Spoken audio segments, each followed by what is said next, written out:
নমস্কার শ্রোতা বন্ধুরা, আপনারা শুনছেন বৃষ্টি ও গল্প। বৃষ্টি ও গল্পে আজকের নিবেদন সত্যজিৎ রায়ের লেখা নরিশ সাহেবের বাংলো। তারিণী খুড়োকে ঘিরে আমরা 5 বন্ধু বসেছি। বাদলা দিন, সন্ধে হব হব।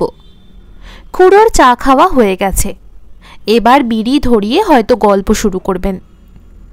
খুড়ো এলে সন্ধেতেই আসেন, আর এলেই একটি করে গল্প লাভ হয় আমাদের। সবই খুড়োর জীবনেরই ঘটনা, কিন্তু সে ঘটনা গল্পের চেয়েও মজাদার। একজন লোকের এত রকম অভিজ্ঞতা হতে পারে সেটা আমার ধারণা ছিল না। খুড়ো বললেন, আমি যে সবসময় চাকরির ধান্দায় দেশে বিদেশে ঘুরেছি তা কিন্তু নয়। মাঝে মাঝে রোজগারের ওপর বিতৃষ্ণা এসে যায়, তখন ঘুরি কেবল ভ্রমণের নেশায়। নতুন জায়গা দেখার শখ আমার ছেলেবেলা থেকে। সেইভাবেই একবার গিয়ে পড়েছিলাম ছোট নাগপুর। ও অঞ্চলটা তখনও দেখা হয়নি, আর ওইখানেই ঘটে এক আশ্চর্য ঘটনা। সেই গল্পই আজ তোমাদের বলবো। খুড়ো বিড়িতে একটা লম্বা টান দিয়ে তার গল্প শুরু করলেন। আমি তখন হাজারিবাগে একটা হোটেলে আছি, নাম ডিলাক্স হোটেল, কিন্তু ব্যবস্থা চলনসইয়ের বেশি নয়। তাতে কিছু এসে যায় না, কারণ ব্যক্তিগত স্বাচ্ছন্দ্যটাকে আমি কখনো খুব উঁচুতে স্থান দিই না। নানান অবস্থার মধ্যে নিজেকে মানিয়ে নেওয়াটাই আমার অভ্যেস। হাজারিবাগে কাউকে চিনি না, সেটা আরও ভালো লাগছে, কারণ মাঝে মাঝে একটা অবস্থা আসে যখন পেঁচাল পড়তে একদম ভালো লাগে না। চুপচাপ একা একা বিছানায় শুয়ে কল্পনা স্রোতে নিজেকে ভাসিয়ে দিতে ইচ্ছে করে। তবে এটাও ঠিক যে ভারতবর্ষে এমন জায়গা নেই যেখানে বাঙালি নেই। বিশেষ করে হাজারিবাগে তো বিস্তর বাঙালি। তাদের মধ্যে 1-8 জনের সঙ্গে যে আলাপ হয়ে যাবে তাহাতে আর আশ্চর্য কি। যার সঙ্গে প্রথমে আলাপ হলো তার নাম অর্ধেন্দ্র বসু। ইনি ইতিহাসের লোক, পাবনার একটা জমিদার বংশ হালদার বংশ নিয়ে পড়াশোনা করছেন। ইচ্ছে আছে বই লেখার। এই বংশে নাকি অনেক বাঘা বাঘা চরিত্রের পরিচয় মেলে। এদেরই এক আদি পুরুষ নাম রামগতি হালদার রামমোহনের নাকি খুব কাছের লোক ছিলেন। তাছাড়া এর পরেও বেশ কিছু সমাজ সংস্কারক নির্ভীক চরিত্রের পরিচয় নাকি এ বংশে মেলে। আমি ভদ্রলোককে জিজ্ঞেস করলাম, এই পরিবার সম্বন্ধে লিখতে আপনার হাজারিবাগ আসতে হলো কেন? ভদ্রলোক বললেন, 19বিংশ শতাব্দীর মাঝামাঝি এই পরিবারের একজন নাকি হাজারিবাগে একটা বাড়ি করেন। সে ছুটি কাটানোর জন্য না অন্য কোনো কারণে সেটা এখনো বুঝতে পারিনি। এই বিশেষ ব্যক্তিটির নাম ছিল মহেশ হালদার। এই মহেশ হালদার অবধি আমি হালদার বংশের ইতিহাস পাচ্ছি, যদিও এর সম্বন্ধেও অনেক কিছু জানতে বাকি আছে। এরপরে সব কেমন যেন ব্ল্যাঙ্ক। আমি জিজ্ঞেস করলাম, এর হাজারিবাগের বাড়িটা আপনি দেখেছেন? অর্ধেন্দুবাবু বললেন, দেখেছি, কিন্তু সেখানেও এক রহস্য। এই বাড়িটাকে এখানকার সকলেই উল্লেখ করে নরিশ সাহেবের বাংলো বলে। অথচ মহেশ হালদার যে বিয়ে করেছিলেন সে খবর আমি পেয়েছি, কিন্তু মহেশ হালদারের পরে বংশটার যে কি হলো সে খবর পাইনি। সম্ভবত মহেশবাবু নরিশ সাহেবকে বাংলোটা বিক্রি করে দেন কোনো কারণে।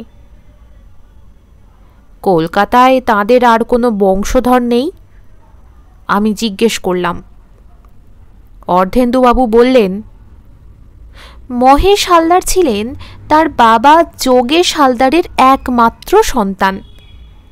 তাই তার যদি আর ছেলেপুলে না থাকে তাহলে হয়তো হালদার বংশ মহেশেই শেষ হয়ে গেছে।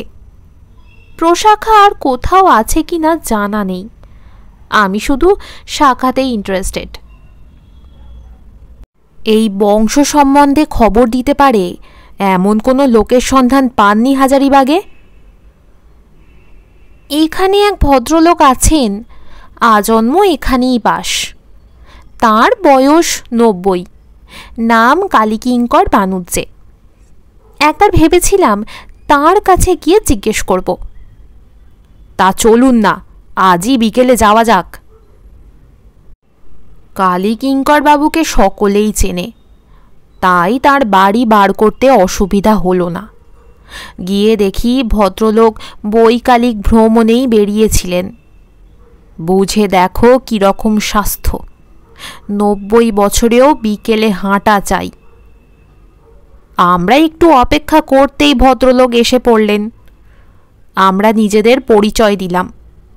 ভদ্রলোক বললেন, আমার কাছে তো বড় একটা কেউ আসে না, আপনাদের কোনো প্রয়োজন আছে বুঝি? আপনি ঠিকই ধরেছেন, বললেন অর্ধেন্দুবাবু। আমি পূর্ববঙ্গের এক জমিদার বংশ নিয়ে রিসার্চ করছি, হালদার বংশ। তাদের একজন ঊনবিংশ শতাব্দীর মাঝামাঝি হাজারিবাগে একটা একতলা বাংলো বাড়ি করেছিলেন। সেই বাড়িকে এখানকার লোকেরা নরিশ সাহেবের বাংলো বলে। ও তাই বলুন। ওসব হালদার ফালদার জানি না, তারা এখানে এসে থাকতে পারেন। আমার যখন 7 কি 8 বছর বয়স তখন আমি নরিশ সাহেবকে দেখেছি ঘোড়ায় চড়ে বেড়াতে যেতে। আমায় দেখে মাথা হেঁট করে গুড আফটারনুন বলতেন। তবে তার শেষ জীবনটা জানেন তো? আমরা দুজনেই মাথা নেড়ে বললাম, জানি না। ভদ্রলোক আত্মহত্যা করেন, বললেন কালীকিঙ্কর বাবু। কারণ জানি না। লোকে বলে বাড়িটা নাকি হানা বাড়ি, সাহেবের ভূত দেখা যায় এখনো। আমি অবশ্য দেখিনি। খুব জবরদস্ত সাহেব ছিলেন নরিশ সাহেব। তার বাড়িটা কোথায় গেলে দেখা যায় বলতে পারেন? বাড়ি তো এই কাছেই।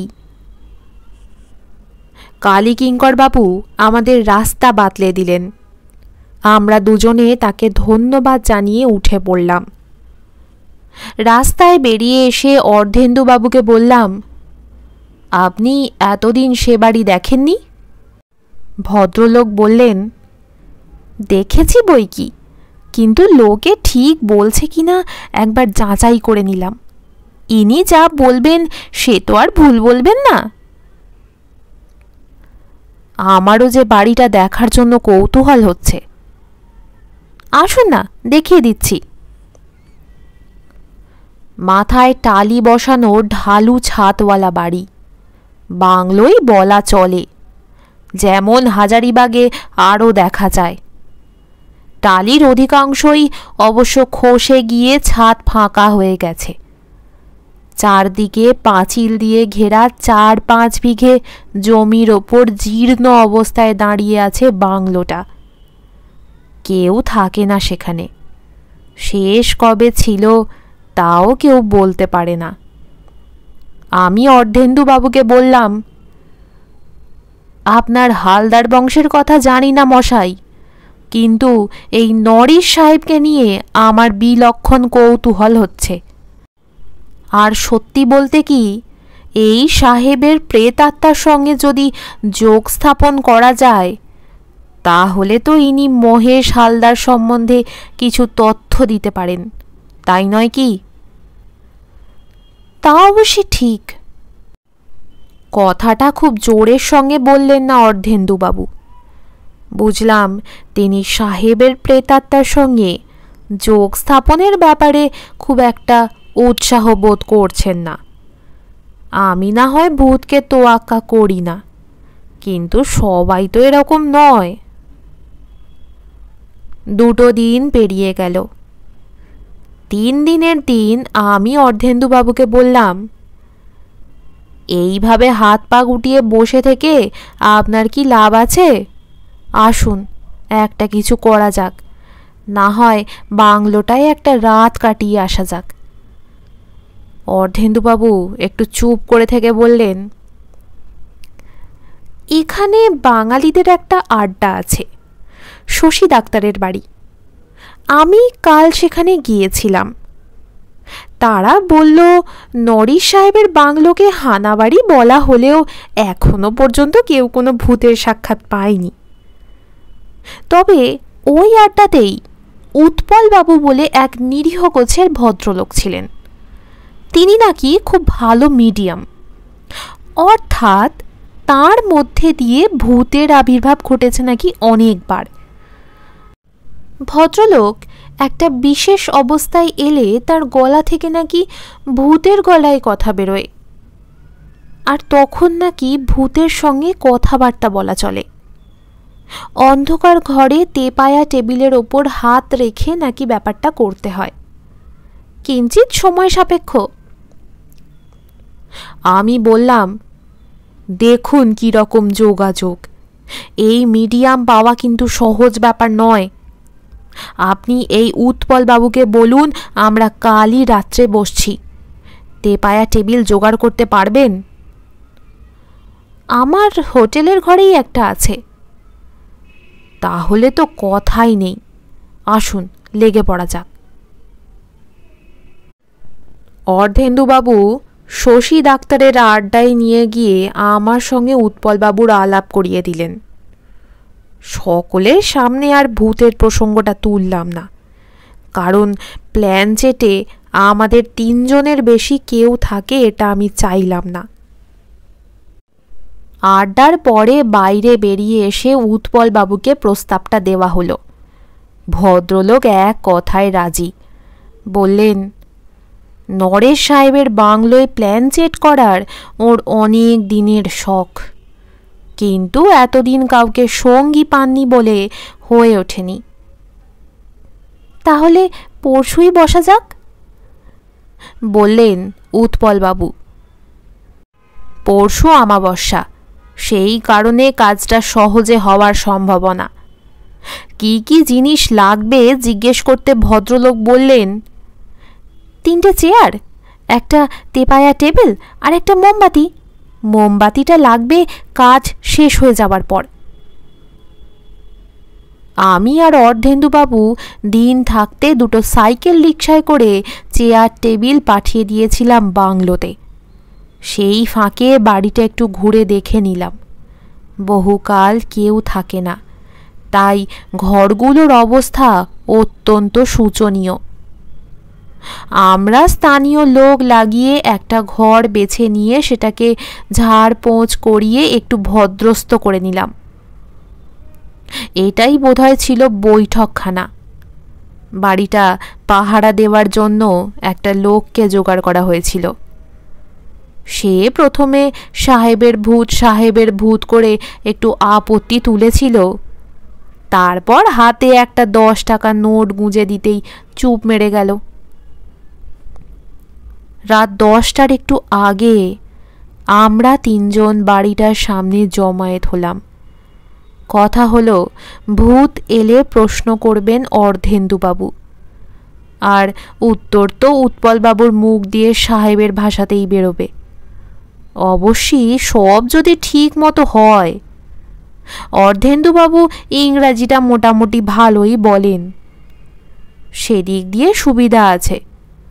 উৎপলবাবুকে দেখলাম সঙ্গে করে একটা কৌটো এনেছেন। জিজ্ঞেস করতে বললেন, ওতে কর্পূর আছে, প্ল্যানচেটের ব্যাপারে খুব সাহায্য করে। মোমবাতির আলোয় সব তোড়জোড় হলো। 3 জনে তেপায়া টেবিলের 3 দিকে বসে টেবিলের উপর হাত উপর করে রাখলাম। তারপর বাতি নিভিয়ে চোখ বন্ধ করে সাহেবের চিন্তায় মগ্ন হলাম। গাছপালায় ঘেরা বাংলো, বাইরে বাতাস দিচ্ছে, তার ফলে মাঝে মাঝে পাতার শোঁ শোঁ শব্দ পাচ্ছি। কিছুক্ষণ পরে বোধহয় বাতাস থেমে যাওয়ায় আর কোনো শব্দ পাওয়া গেল না। আমাবস্যার রাত, তার উপর আকাশে মেঘ, রাস্তায় আলো নেই যে জানালা দিয়ে ঢুকবে, তাই ঘরের ভিতর দুর্ভেদ্য অন্ধকার। কতক্ষণ এভাবে ছিলাম জানি না। হঠাৎ অনুভব করলাম টেবিলটা মৃদু মৃদু নড়ছে। সেটা একটু বেড়ে যাওয়ায় খটখট শব্দ শুরু হলো। আমি জানি এ ধরনের প্ল্যানচেটে সেটা ভূত নামার লক্ষণ। আমরা টেবিলের উপর থেকে হাত সরাচ্ছি না, কিন্তু বেশ বুঝতে পারছি হাত আর অনড় নেই। টেবিলের সঙ্গে সঙ্গে উঠছে নামছে। হঠাৎ একটা শব্দ উৎপলবাবুর গলা থেকে বেরোলো। আগে থেকেই অর্ধেন্দুবাবুকে বলা ছিল। উনি কাঁপা গলায় প্রশ্ন করলেন, ইজ এনিওয়ান হিয়ার? উৎপলবাবুর মুখ থেকে সম্পূর্ণ সাহেবী গলায় উত্তর এলো, yes. Who is it? My name is nourish. বাকি কথাও ইংরেজিতেই হলো, এবং নরিশ সাহেবের ইংরেজি যাকে বলে বেশ চোস্ত ইংরেজি। আমি কথোপকথনটা মোটামুটি বাংলাতেই বলছি। অর্ধেন্দুবাবু বললেন, এই বাংলো কি তোমার বাসস্থান ছিল? ইয়েস। তুমি কি করতে হাজারিবাগে? আমার অভ্রের খনি ছিল। শহরে আরও সাহেব ছিল? ইয়েস। অভ্রের খনির মালিকদের একটা ক্লাব ছিল, ভিক্টোরিয়া ক্লাব। আমি সেই ক্লাবের সভ্য ছিলাম। এই বাড়িতে তোমার আগে হালদার বলে একজন ছিলেন? হ্যাঁ, ছিলেন। তিনি কি এই বাড়ি তোমাকে দিয়ে যান? হ্যাঁ। তারপর তিনি কোথায় যান? কলকাতায়, সেখানেই মৃত্যু হয়। তুমি কি আত্মহত্যা করেছিলে? উত্তর আসতে একটু সময় লাগলো। হ্যাঁ। কিভাবে? রিভলভার দিয়ে মাথায় গুলি মেরে। কেন? আমার আর বাঁচার ইচ্ছা ছিল না। বুঝেছি, কিন্তু এমন মনের ভাব হলো কেন? আজ এই পর্যন্তই থাক, বড় ক্লান্ত লাগছে। বুঝতে পারলাম উৎপলবাবুরই আসলে ক্লান্ত লাগছে। আমি লাইটার দিয়ে মোমবাতিটা জ্বালিয়ে দিলাম। উৎপলবাবুর মাথা হেঁট হয়ে বুকের উপর নুইয়ে পড়েছে। কাঁধ থেকে ঝাঁকুনি দিতে তার জ্ঞান আবার ফিরে এলো। মাথাটা ঝাড়া দিয়ে হঠাৎ নিজের গলায় প্রশ্ন করলেন, কেমন হলো? খুব ভালো, বললেন অর্ধেন্দুবাবু। বোঝাই যাচ্ছে মহেশ হালদার এখানকার পাট উঠিয়ে দিয়ে বাংলোটা নরিশ সাহেবকে বিক্রি করে কলকাতায় চলে যান, আর সেখানেই তার মৃত্যু হয়। অর্থাৎ যতদূর মনে হলো হালদার বংশের ওখানেই শেষ। অনেক ধন্যবাদ উৎপলবাবু। আমার কিন্তু মনে একটা খটকা লেগেছে, যেটা আমাকে ভাবিয়ে তুলল। নরিশ সাহেবের মৃত্যুর কারণটা ঠিক পরিষ্কার হলো না। আমার এখন হালদারের চেয়ে নরিশের উপরই ঝোঁকটা বেশি। অবশ্যই উৎপলবাবুকে যা যা প্রশ্ন করা হয়েছে তার উত্তর তিনি ঠিকভাবেই দিয়েছেন। আমি রাত্রিরে অনেকক্ষণ ধরে এই ব্যাপারটা নিয়ে ভাবলাম। তারপর সকালে উঠে অর্ধেন্দুবাবুর হোটেলে গিয়ে সোজাসুজি বললাম যে আমি আর একবার প্ল্যানচেট করতে চাই, এবং এবার প্রশ্নগুলো আমি করব। অর্ধেন্দুবাবু বললেন, আমার আপত্তি নেই, তবে আপনি হালদার বংশ সম্বন্ধে আর কি নতুন তথ্য জানার আশা করছেন তা জানি না। আমি বললাম, সত্যি বলতে কি, আমি নরেশ সম্বন্ধে আরও কিছু জানতে চাই। লোকটাকে বেশ ইন্টারেস্টিং বলে মনে হলো। উৎপলবাবু আমাদের প্রস্তাবে রাজি হয়ে গেলেন। আমরা আবার 10টার সময় সাহেবের বাংলোতে জমায়েত হলাম। আমি উৎপলবাবুকে ঠাট্টা করে বললাম, আজ তো আমাবস্যা নয়, প্ল্যান যে ঠিক মতো হবে তো? উৎপলবাবু বললেন, মনে তো হয়, হে ভদ্রলোকের আত্মা বেশ সহজেই ধরা দেয়। অর্ধেন্দ্রবাবু বললেন, আমি সবই বরদাস্ত করতে পারি, কিন্তু আপনার গলা দিয়ে যখন অন্য লোকের স্বর বেরোয় তখন মেরুদণ্ডটা কেমন শিরশির করে।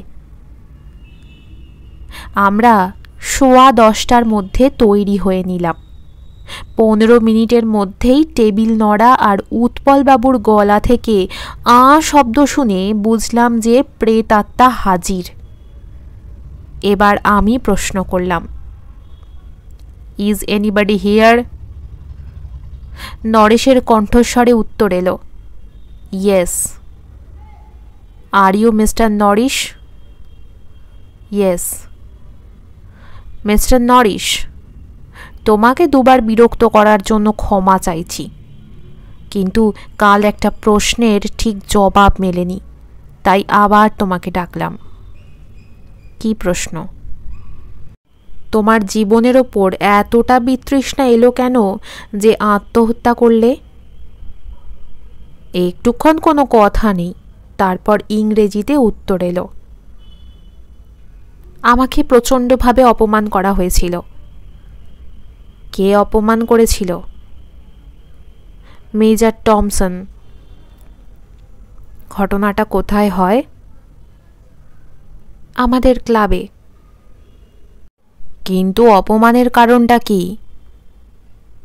তাহলে অনেক কথা বলতে হয়। বলুন, আমরা শুনতেই এসেছি।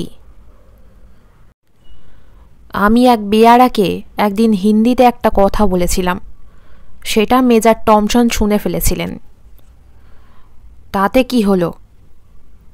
তাতে তিনি বুঝে ফেলেছিলেন আমি সাহেব নই। আপনি সাহেব নন? না, তবে আমার চেহারায় সাহেবের সঙ্গে কোনো পার্থক্য ছিল না। আমার চুল ছিল কটা, চোখ নীল, আর গায়ের রং সাহেবের মতো ফর্সা। আমি মিশনারি স্কুলে পাদ্রীদের কাছে ইংরেজি শিখেছিলাম। সেই ইংরেজি শুনে আমার চেহারা দেখে কারোর বোঝার সাধ্য ছিল না যে আমি সাহেব নই। আমাদের ক্লাবে ভারতীয়দের প্রবেশ নিষিদ্ধ ছিল, কিন্তু আমি নরেশ নাম নিয়ে ক্লাবে ঢুকে পড়েছিলাম। এই ক্লাবে আমি 3.5 বছর মেম্বার ছিলাম। তারপর টমসনের কাছে ধরা পড়ে গেলাম। সে সকলের সামনে আমাকে নেটিভ বলে ক্লাব থেকে লাথি মেরে বের করে দেয়। আসলে তুমি কি ছিলে? আমি ছিলাম বাঙালি। আমার নাম ছিল নরেশ। নরেশ থেকে নরেশ। আমি হঠাৎ যেন চোখের সামনে একটা আলো দেখতে পেলাম। বললাম, তুমি কি মহেশ হালদারের কোনো আত্মীয় ছিলে? আমি ছিলাম মহেশ হালদারের একমাত্র ছেলে। বাবা তার অভ্র খনির ভার আমার ওপর দিয়ে কলকাতায় চলে যান। সেখানেই তার মৃত্যু হয়। আমি বিয়ে করিনি। আমি হালদার বংশের শেষ প্রতিনিধি। বাকি কথাটা নরেশ বাংলাতেই বললেন। আজ তাহলে আমি আসি, কারণ এই ধরনের কথোপকথন আমার পক্ষে বড় ক্লান্তিকর। আপনাকে অশেষ ধন্যবাদ। আমারও অনেক হালকা লাগছে। একদিন পর বাংলা বলে আরাম পাচ্ছি। আর সাহেব সেজে কি যে ভুল করেছিলাম সেটা নতুন করে বুঝতে পেরেছি। মোমবাতি জ্বালিয়ে দিলাম। এখন আর আমার মনে কোনো খটকা রইল না। আর অর্ধেন্দুবাবুর হালদার বংশের ইতিহাসের শেষ পর্ব শেষ হলো। তবে এটাও বুঝতে পারলাম যে উৎপলবাবুকে না পেলে মিস্টার নরিশের রহস্যই থেকে যেত। শেষ হলো আজকের গল্প পাঠ। আপনাদের কেমন লাগলো কমেন্ট করে জানাতে ভুলবেন না। ভালো লাগলে অবশ্যই আমার চ্যানেলটি সাবস্ক্রাইব করে আমার পাশে থাকবেন। সুস্থ থাকুন, ভালো থাকুন, বেশি বেশি করে বই পড়ুন। শেষ অবধি আমার সাথে থাকার জন্য অনেক ধন্যবাদ।